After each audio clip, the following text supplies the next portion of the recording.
Americans for Fair Taxation presents the Weekly Chairman's Report, written by Steve Hayes, President of Americans for Fair Taxation, and recorded by Bob Paxton, a volunteer with the Florida FAIRtax Educational Association. And now, this week's Chairman's Report. Hello, I'm Bob Paxton with the AFFT Chairman's Report for Friday, December 6, 2019. How to explain the fair tax rate. Generally, those of us who favor the fair tax will share its advantages with our associates, family members, and friends. Few people fail to see the obvious advantages of the fair tax, like no income tax returns to complete, no IRS, no federal tax withholding or payroll taxes. You keep your whole paycheck. Making Social Security solvent, eliminating tax loopholes sold to the highest bidder, no hidden taxes, and it applies only to the purchase of new goods, not used. Heads nod in approval, and then they ask, well, what's the fair tax rate? You tell them 23%. They ask, why so much? You explain that 23% is necessary to bring in the same amount of revenue as the income payroll tax. The fair tax is revenue neutral. So then they'll ask, so if I pay $1 for coffee at the gas station, will I have to pay an additional 23%? You say, nope. The 23% is an inclusive rate, just like the federal income tax rate is an inclusive rate. That means that 23% of every dollar you spend on new goods and retail services is the fair tax. Then you explain that if you bought an item at a store for $1, that you would pay not 23%, but 30%. You explain that 30 cents is 23% of $1.30. Now, at this point, a number of people just stop listening because they're thinking there's no way they can survive if all of their purchases cost 30% more. Most of the time, they don't hear you when you explain these facts.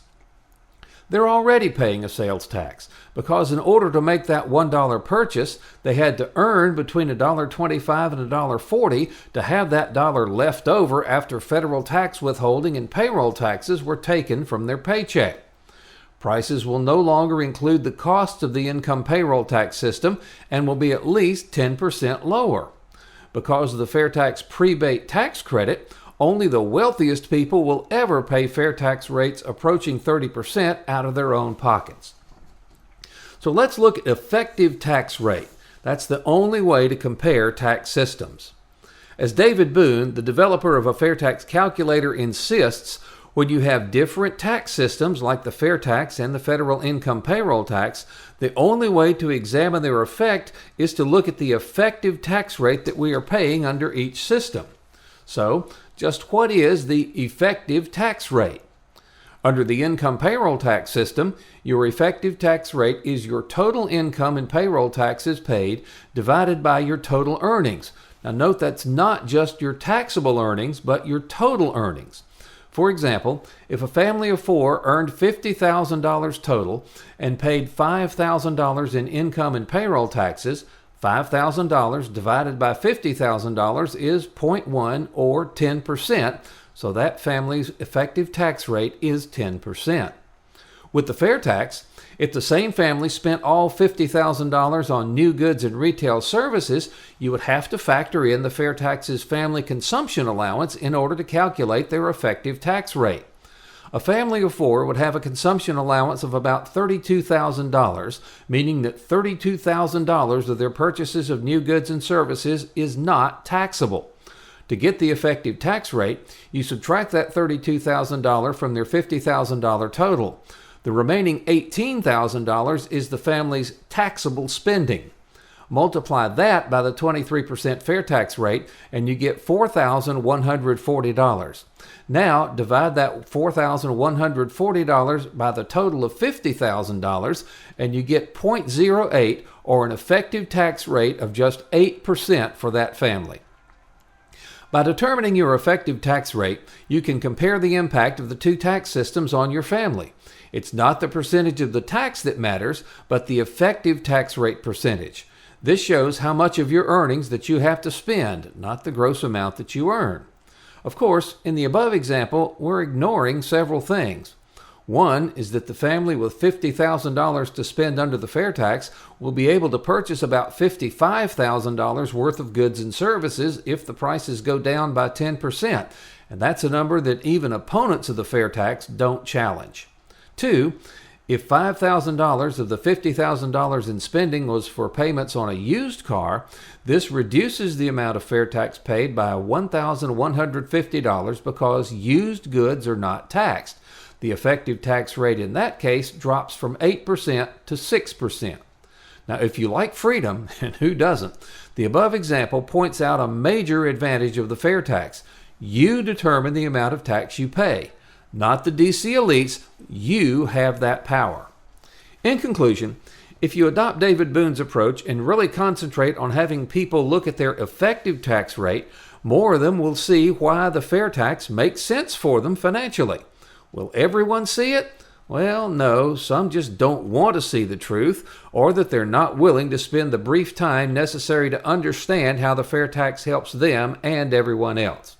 We must remember what Mark Twain said: never argue with an idiot. You'll never convince the idiot that you're right, and bystanders won't be able to tell who's who. So, rather than argue with people unwilling to look at the facts, we fair tax supporters need to spend time with people who are willing to look at the facts. Now, many movements in the past promoted ideas that we now all agree make sense.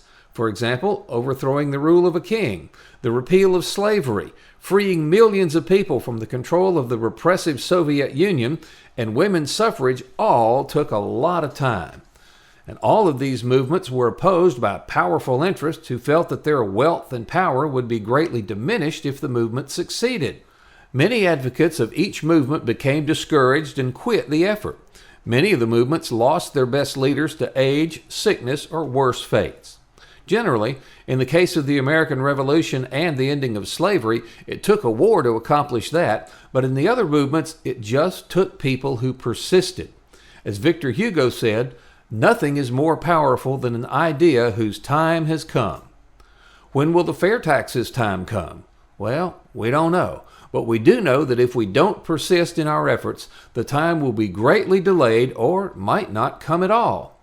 U.S. Supreme Court Justice Louis Brandeis said, "If there be time to expose through discussion the falsehood and fallacies, to avert the evil by the processes of education, the remedy to be applied is more speech, not enforced silence." That next phone call or visit to a politician just may be the one that makes that politician understand that he or she must put the interests of the nation ahead of his or her own personal interests. This is an awareness that will only come if enough of us get out of bed and take the next action to promote the fair tax and freedom. Let's energize the entire United States and show the people that they will control the amount they pay in tax with the fair tax. So let's pass the fair tax, the only truly fair tax. This has been the Weekly Chairman's Report, written by Steve Hayes, President of Americans for Fair Taxation. Check back every week for news and information about the fair tax, and learn why the fair tax should replace our antiquated federal income tax system. If you'd like to receive a copy of the Chairman's Report in your inbox every week, sign up at FAIRtax.org.